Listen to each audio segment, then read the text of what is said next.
Hello everyone, I'm Abdullah Hasan Kaushik, lecturer of physics, engineering university girls student college. আজকে আলোচনা করব একাদশ এবং দ্বাদশ শ্রেণীর চ্যাপ্টার 7, সেটা হচ্ছে পদার্থের গাঠনিক ধর্ম। এই অধ্যায় নিয়ে আমি গত 2 দিন যেগুলো পড়িয়েছিলাম তার মধ্যে ছিল হচ্ছে বিকৃতি, পীড়ন, তারপরে হচ্ছে ইয়ংয়ের গুণাঙ্ক, তারপরে হচ্ছে আয়তন গুণাঙ্ক, বিভিন্ন টাইপ গুণাঙ্ক পড়িয়েছিলাম। তারপরে হচ্ছে দুইটা অণুর মধ্যে আকর্ষণ বল হলে তার গ্রাফ কী হবে সেটি দেখিয়েছিলাম।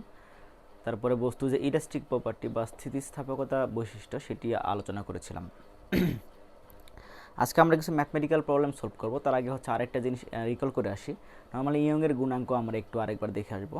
এবং লাস্ট ক্লাসে হচ্ছে একটা ফর্মুলা দেখিয়েছিলাম যে তুমি যখন একটা বস্তুকে যখন হচ্ছে ঝুলাই দিবা, একটা হচ্ছে তারে বা একটা তারের মাথায় যখন তুমি এম ভরে একটা বস্তু ঝুলাবা, তখন ইয়ংয়ের গুণাঙ্ক কীভাবে তোমার ক্যালকুলেশনে আসে সেটা আমি দেখেছিলাম। তার আগে আমি হচ্ছে যে হুকের যে ফর্মুলাটা সেটা আরেকবার দেখাইতে চাই। হুকের ফর্মুলা ছিল হচ্ছে যে বস্তুর উপর হচ্ছে পীড়ন আর বিকৃতি, এদের যে অনুপাত, এই অনুপাতটা একটা ধ্রুব সংখ্যা হবে, এটা ধ্রুবক হবে। এখন অনেকেই কোশ্চিন করেছে পীড়ন কি, দু একজন আমাকে কমেন্টে জানিয়েছে পীড়নটা বোঝে নাই। পীড়নটা আমি যদি আবার বলতে চাই, পীড়নটা ছিল হচ্ছে তুমি একটা বস্তুকে, ধরো যে একটা বস্তু আছে,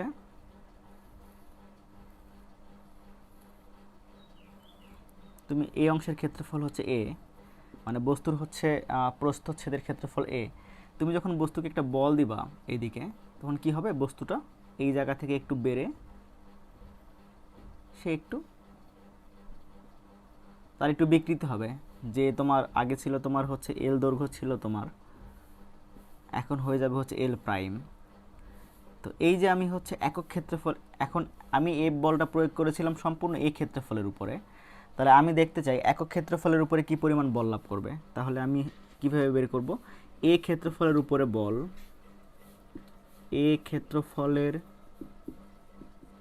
উপরে বল এফ। তাহলে একক ক্ষেত্রফলের উপর বল কত, মানে 1 ক্ষেত্রফলের উপর বল হবে এফ, এটা হচ্ছে এফ। তাহলে এফ ডিভাইডেড বাই এ, এটাকে আমি বলতেছিলাম হচ্ছে পীড়ন। ওকে, খুবই সিম্পল। যে আমি একটা বস্তুকে তুমি যে অবস্থানে ছিল সেই অবস্থান থেকে ডিফর্ম করব, ডিফর্ম করতে তোমার হচ্ছে একক ক্ষেত্রফলের উপরে আমাকে যে পরিমাণ বল প্রয়োগ করতে হবে সেটাকে আমরা বলতেছিলাম হচ্ছে পীড়ন। আর বিকৃতির আমার সংজ্ঞা ছিল, বিকৃতির সংজ্ঞা ছিল হচ্ছে তোমার যদি আমার দৈর্ঘ্যের ক্ষেত্রে হয়, তাহলে দেখো আমার এখানে দেখো কতটুকু দৈর্ঘ্য বৃদ্ধি পাইছে, আমার দৈর্ঘ্য বৃদ্ধি পাইছে হচ্ছে আমার এল প্রাইম মাইনাস এল, এতটুকু দৈর্ঘ্য আমার বৃদ্ধি পাইছে। তাহলে এটাকে আমরা ন্যাচারালি আমরা হচ্ছে স্মল এল দ্বারা লিখি। তাহলে আমার যতটুকু বৃদ্ধি পাইছে ডিভাইডেড বাই আদি দৈর্ঘ্য ছিল আমার কত, এল ছিল, তো এল, এই রেশিওটাকে আমরা বলি হচ্ছে বিকৃতি। মানে একক মাত্রা যে পরিবর্তন হয় সেটি হচ্ছে তোমার বিকৃতি। তাহলে আমি যদি হচ্ছে যৌগিক নিয়মের মাধ্যমে দেখাইতে চাই, সেটা এরকম যে দেখো এল দৈর্ঘ্যে আমার কতটুক তার পরিবর্তন হয়েছে, এল দৈর্ঘ্যে পরিবর্তন, এল দৈর্ঘ্যের জন্য পরিবর্তন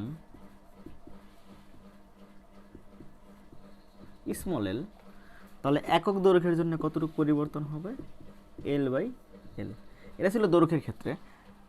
সেমভাবে তোমার হচ্ছে আয়তনের ক্ষেত্রেও সেম জিনিসটা হবে এগুলো আমি আগে দেখেছিলাম।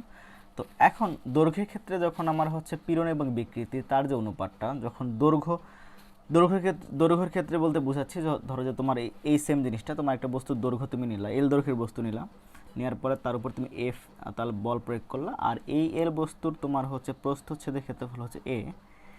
এই এল বস্তুটার তোমার হচ্ছে দৈর্ঘ্য বেড়ে আমার এল প্রাইম, নতুন দৈর্ঘ্য এল প্রাইম হইলো, আর দৈর্ঘ্য বৃদ্ধি পাইলে হচ্ছে স্মল এল। সেই ক্ষেত্রে আমার পীড়নটা তাহলে কত পাবো, দেখো পীড়নটা একটু আগে দেখেছিলাম হচ্ছে এফ বাই এ, একক ক্ষেত্রফলের উপরে যে পরিমাণ বল আমার প্রয়োগ করতে হবে, আর আমার বিকৃতি ছিল হচ্ছে স্মল এল বাই এল। তো এই যে অনুপাতটা, আমি যখন এই ক্ষেত্রে যখন অনুপাতটা নিব, সেই ক্ষেত্রে আমার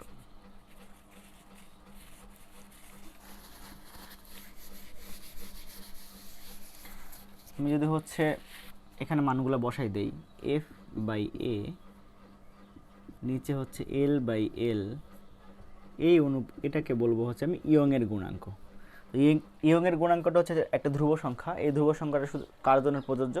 যখন তুমি একটা এল দৈর্ঘ্যের বস্তু নিবা, বস্তু নিয়ে তার উপর তুমি যখন এফ একটা বল প্রয়োগ করবা, বল প্রয়োগ করার ফলে তার হচ্ছে নতুন দৈর্ঘ্য হবে এল প্রাইম, এবং তার হচ্ছে দৈর্ঘ্য বৃদ্ধি পাবে হচ্ছে স্মল এল পরিমাণ। সেই ক্ষেত্রে আমি পীড়ন এবং বিকৃতির যে অনুপাতটা পাবো, সেই অনুপাতটাকে বলতেছি আমি হচ্ছে ইয়ং এর গুণাঙ্ক।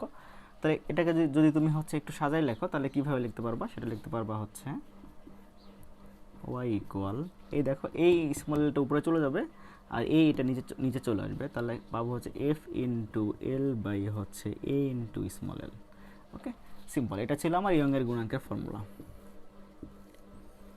ওকে, এখন আমি যে কেসটা হচ্ছে আমাদের মোস্ট ইম্পর্টেন্ট কেস, বা যেখান থেকে ফ্রিকুয়েন্টলি পরীক্ষায় কোশ্চিন আসে, সেটি হচ্ছে যে তুমি একটা এল দৈর্ঘ্যের একটা বস্তু, ধরো তার নিলা আর কি, তামার তার বা লোহার তার নিলা, যেটা নিলা, এল দৈর্ঘ্যের একটা তার নিলা।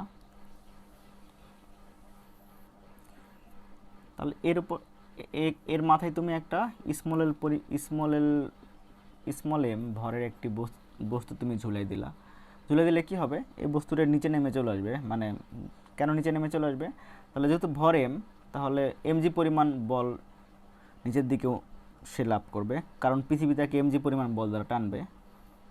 ধরো যে বস্তুটা এইখানে আসছে, যদি এত বড় আমার বিকৃতি মানে হবে না, তো ফর সিম্পলিসিটি আমি হচ্ছে ধরে নিচ্ছি যে এই পর্যন্ত চলে আসছে।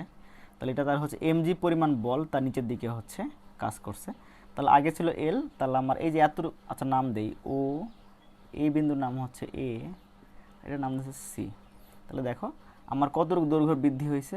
আমার দৈর্ঘ্য বৃদ্ধি হয়েছে এসি ইকুয়াল স্মল পরিমাণ দৈর্ঘ্য বৃদ্ধি হয়েছে। তাহলে আমি যদি এই ফর্মুলাটা হচ্ছে আমি ওখানে বসাইতে চাই, এবং আমি ধরলাম হচ্ছে এই তারের প্রস্থচ্ছেদের ক্ষেত্রফল হচ্ছে পাই আর স্কোয়ার। কেন পাই আর স্কোয়ার হবে এটা আবার একটু ক্লিয়ার করি। এটা আমি আগের লেকচারে বুঝিয়েছিলাম যে এই তারটা আসলে আমার যতটুকু চিকন মনে হইতেছে, আসলে এটা একবারে খুবই থিন না। তো তারটা তুমি যদি ক্লোজ লুক দাও, তুমি দেখবা হচ্ছে এরকম একটা শেপ দেখবা। এটা প্র্যাকটিক্যালি আমি এখানে বুঝাইতে পারি, সেটি হচ্ছে তোমার এই যে মার্কার, এটা যদি তুমি চিন্তা করো, দেখো এই অংশটা তোমার কি একটা বৃত্তাকার, অথবা তুমি তার প্রস্থ বরাবর যখন কাটবা, তখন এই মাথায় তুমি একটা বৃত্তাকার একটা অংশ পাবা। তুমি এটা প্র্যাকটিক্যালি কীভাবে চিন্তা করতে পারো আমি আগে বলেছিলাম, তোমাদের হচ্ছে গ্লাসের যে তোমার হচ্ছে উপরের যে মুখটা দেখবা হচ্ছে বৃত্তাকার অংশ। অথবা তুমি যে একটা তার নিবা, তুমি সবার বাসায় হচ্ছে তোমার পুরনো তার আছে, ওই তার দেখবা, বা ইলেকট্রিক তার বা যেগুলো নষ্ট তার তুমি দেখবা হচ্ছে তুমি যদি প্রস্থ বরাবর কেটে দাও, তাহলে তুমি ওই মাথায় একটা বৃত্তাকার একটা শেপ পাবা। তাহলে সেম যদি আমরা বলতেছি একবার এটা খুবই মানে চিকন, আসলে খুবই চিকন না, সেটা হচ্ছে একটু তোমার হচ্ছে মোটা থাকবে এবং হচ্ছে তার মাথাটা থাকবে বৃত্তাকার। অথবা তুমি যদি প্রস্থ বরাবর কাটো, একবারে প্রস্থ বরাবর খারাপভাবে কাটো, তাহলে ওই অংশ তুমি বৃত্তাকার পাবা। ওকে, তাহলে হচ্ছে এই অংশের ক্ষেত্রফল হচ্ছে তোমার কি, যদি ব্যাসার্ধ আর হয়, তাহলে অবশ্যই ক্ষেত্রফল, যেহেতু বৃত্তাকার অংশ, তাহলে ক্ষেত্রফল হবে পাই আর স্কোয়ার। তাহলে আমার তারের ক্ষেত্রে আমার এর মানটা হয়ে যাচ্ছে সবসময়, প্রস্থচ্ছেদের ক্ষেত্রফল হয়ে যাচ্ছে প্রায় পাই আর স্কোয়ার। ওকে ওকে, তাহলে এই মানগুলো যদি আমি এখানে সবগুলো বসাই, তাহলে আমি যেটা পাবো সেটি হচ্ছে যে, সব ক্ষেত্রে না, যখন তুমি একটা তারকে ঝুলাই দিবা সেই ক্ষেত্রে শুধু এম ভরের বস্তু দিয়ে, তারের মাথায় যখন তুমি এম ভরের বস্তু যখন ঝুলাবা, সেই ক্ষেত্রে আমার ইয়ংয়ের গুণাঙ্কের ফর্মুলাটা হবে এফ এর মান হয়ে যাচ্ছে আমার এম জি। দেখো কারণ এম জি পরিমাণ বল এখানে প্রয়োগ হচ্ছে, আর এল ছিল আমার আদি দৈর্ঘ্য, আর এ হচ্ছে পাই আর স্কোয়ার, আর স্মলটা ছিল আমার যতটুকু বৃদ্ধি পাইছে আমার এই অংশটা, এসি অংশটা, এই অংশটা। ওকে, তো এই ফর্মুলা ইউজ করে আমি কয়েকটা ম্যাথ সলভ করতে চাই। তো এই টাইপের ম্যাথ পরীক্ষা সবসময় আসে। ওকে, তাহলে আমরা কিছু ম্যাথমেটিক্যাল প্রবলেম সলভ করব। ওকে, দেখি।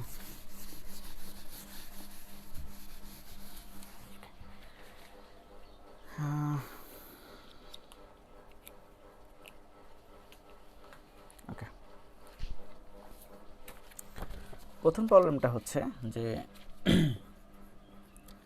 4 মিটার দীর্ঘ একটি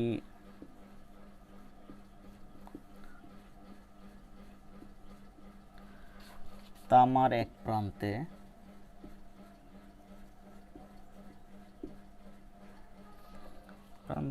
20 কেজি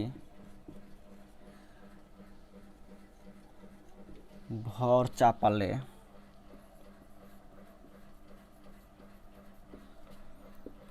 তারটির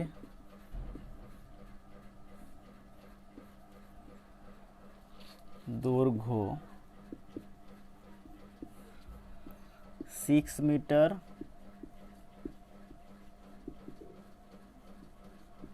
বৃদ্ধি পায়।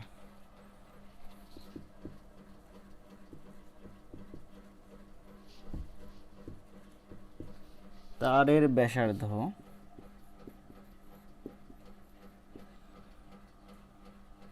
0.58 মিলিমিটার হলে ইয়ংয়ের গুণাঙ্ক নির্ণয় করো। ইয়ংয়ের গুণাঙ্ক নির্ণয় করো। এটা খুবই সিম্পল। দেখো 4 মিটার দীর্ঘ একটি তামার তার ছিল, তার এক প্রান্তে 20 কেজি ভর 20 কেজি ভর তুমি চাপাইছো। মানে হচ্ছে দেখো তোমার এখানে একটা তামার তার ছিল, আমি যদি ভিজুয়ালাইজ করতে চাই, তার লেন্থ ছিল হচ্ছে 4 মিটার। এই মাথায় তুমি কি করেছো, এই মাথায় তুমি হচ্ছে 20 কেজি ভরের একটি বস্তু তুমি এখানে চাপাই দিছো, এবং তার দৈর্ঘ্য কতটুকু বৃদ্ধি পাইছে? দৈর্ঘ্য বৃদ্ধি পাইছে হচ্ছে 6 মিটার, না আসলে মিলিমিটার, মানে এতটুকু তোমার দৈর্ঘ্য বৃদ্ধি পাইছে। তো এতটুকু হবে আমার হচ্ছে 6 মিলিমিটার। 6 মিলিমিটার আমার হলো। ওকে, তাহলে হচ্ছে আমাকে বলছে, এবং তার ব্যাসার্ধ তোমার দেওয়া আছে, আর এর মান দেওয়া আছে হচ্ছে 0.58 মিলিমিটার। ওকে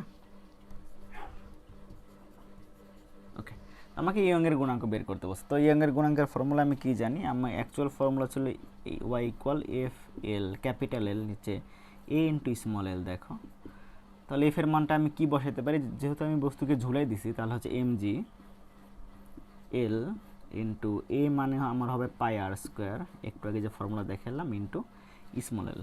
সবগুলো মান যদি তুমি এখানে বসাও, এম এর মান তুমি ছিল হচ্ছে 20 কেজি, জির মান আমরা সবসময় জানি 9.8 পৃথিবীর পৃষ্ঠে, এল এর মানটা হচ্ছে এখানে দেওয়া আছে 4, পাই মান হচ্ছে 3.1416,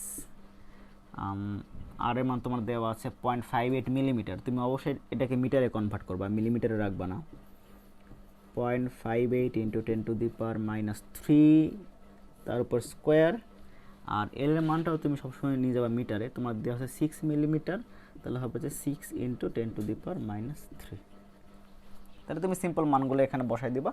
বসাই দিলে তুমি মানটা পাবা হচ্ছে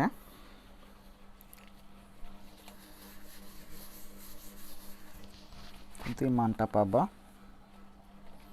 ইকুয়াল 1.24 ইন্টু 10⁻11। ইয়ংয়ের গুণাঙ্কের একক কী ছিল আমি দেখিয়েছিলাম, সেটি হচ্ছে নিউটন পার মিটার স্কোয়ার। এটা হচ্ছে ইয়ংয়ের গুণাঙ্কের একক। তাহলে এই যে তামার তারটা, তারের ইয়ংয়ের গুণাঙ্ক হচ্ছে 1.24 10⁻11 নিউটন পার মিটার স্কোয়ার। ওকে, এটা ছিল একটা ম্যাথ।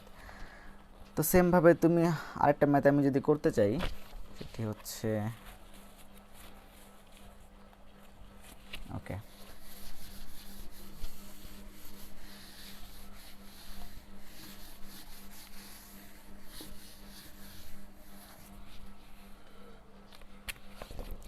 নেক্সট ম্যাথটা হচ্ছে যে 2 ইন্টু 10⁻⁻4 মিটার স্কোয়ার প্রস্থচ্ছেদের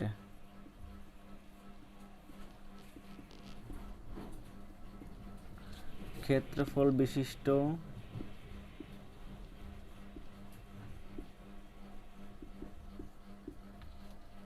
একটি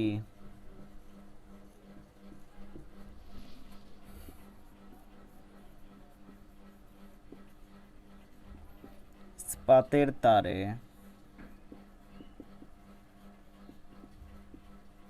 কত বল প্রয়োগ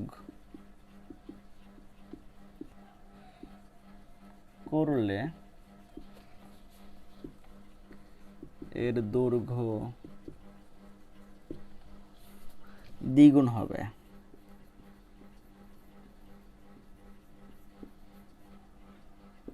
এখানে তোমাকে ইয়ংয়ের গুণাঙ্কের মান দেওয়া আছে কোশ্চেনে 2 × 10⁻11 নিউটন পার মিটার স্কোয়ার। ওকে, তাহলে দেখো তো আমাকে কি কি দেওয়া আছে। আমাকে দেওয়া আছে হচ্ছে যে ক্ষেত্রফল সরাসরি দেওয়া আছে এখানে 2 × 10⁻⁻4 মিটার স্কোয়ার। তোমার হচ্ছে আদি দৈর্ঘ্য ছিল হচ্ছে এল, দৈর্ঘ্য দ্বিগুণ হবে, তার মানে তোমার পরিবর্তিত দৈর্ঘ্য হবে হচ্ছে 2L। তাহলে দৈর্ঘ্য বৃদ্ধি কত হবে? 2L - L মানে হচ্ছে L। এবং আর দেওয়া আছে হচ্ছে যে তোমার ওয়াইয়ের মান তো দেওয়া আছে কোশ্চেনে 2 × 10⁻11 নিউটন পার মিটার স্কোয়ার। তাহলে আমরা ফর্মুলা কি জানি? আমরা জানি হচ্ছে y = FL / হচ্ছে a × স্মল l। তাহলে আমাকে বের করতে হবে f, মানে কত বল প্রয়োগ করতে হবে সেটি বের করতে বলছে। তাহলে f এর মান এখানে কত হবে? f = হবে হচ্ছে ya small l / capital L। তাহলে আমি সবগুলো মান যদি এখানে বসাই দেই, আচ্ছা তার আগে আমি ya রাখবো, স্মল l এর মান হবে হচ্ছে ক্যাপিটাল L, এই যে একটু আগে বের করেছি। তাহলে এখানে আমার কাটাকাটি চলে গেল। তাহলে f এর মানটা আমি পাচ্ছি হচ্ছে f = y × a।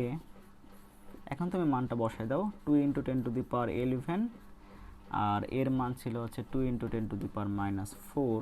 তাহলে তুমি পাবা, আমাকে বল প্রয়োগ করতে হবে 4 × 10⁻7 নিউটন। তাহলে তুমি যদি 4 × 10⁻7 নিউটন বল প্রয়োগ করো, তাহলে হচ্ছে যে তামার যে তারটার ছিল আমার এখানে, ইস্পাতের যে তার ছিল সে তারের দৈর্ঘ্য তোমার ডাবল হয়ে যাবে। ওকে, এটা ছিল আমার ম্যাথ, খুবই সিম্পল। যদিও ডাবল করাটা একটু টাফ, তারপরে হচ্ছে ম্যাথমেটিক্সে ওকে ম্যাথমেটিক্যালি করা যায়, কিন্তু প্র্যাকটিক্যালি হচ্ছে একটা তারকে তুমি ডাবল করতে গেলে যেটা হয় তোমার ইলাস্টিক লিমিটের বাইরে চলে যায়, মানে তখন সেই বস্তুটা তোমার ছিঁড়ে যাবে। অ্যাকচুয়ালি এতটুকু আমি নর্মালি করতে পারি না। ওকে, তাহলে একটা HW দিয়ে শেষ করি। HWটা হচ্ছে আমার হচ্ছে একটি তামার তারের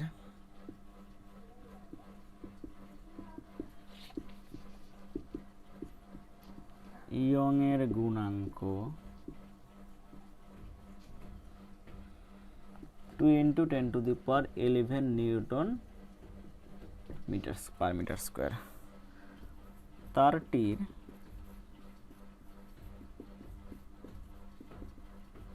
দৈর্ঘ্য 15% বৃদ্ধি করতে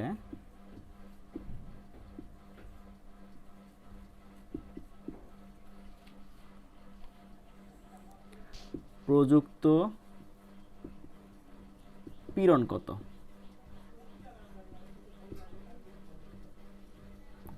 দেখো একটা হিন্টস দেই, তোমাকে কিন্তু বল বের করতে বলা নাই, তোমাকে বের করতে বলছে F/a, এই মানটাই কত, তোমাকে পীড়ন বের করতে বলছে। তাহলে আমি যদি হচ্ছে ফর্মুলাটা লিখি y = FL/a ইন্টু তোমার হচ্ছে F × capital L, a × small l যদি লিখি, তাহলে তোমাকে F/a এর মানটা তোমার আসে হচ্ছে F/a মানটা আসে হচ্ছে ইকুয়াল তোমার y × small l / capital L। তোমাকে এই জিনিসটা বের করতে হবে। ওকে, এল এর মান দেওয়া আছে 15%। আচ্ছা আর বলবো না, এটা হচ্ছে বাসায় একটু চিন্তা করবা, যেহেতু 15% আদি দৈর্ঘ্যের 50% তোমার বৃদ্ধি করবো, তোমার যতটুকু ছিল তোমার 15% বৃদ্ধি হবে। ওকে, এটা ছিল ম্যাথ। আই হোপ সবাই বুঝছো। ওকে, আর হচ্ছে সবাই একটু বাসায় থাকো, এখনও করোনা শেষ হয় নাই, আর স্কুল কলেজের বন্ধ তো দেখছোই যে 3 অক্টোবর পর্যন্ত বন্ধ। তো তারপরে দেখা যাক কী ডিসিশন হয়, আর চিন্তা করার দরকার নেই, যে লেকচারগুলো দিচ্ছি সবাই বাসায় বসে ফলো করো, আর নেক্সট ক্লাসে দেখা হবে। Till then stay home, stay safe.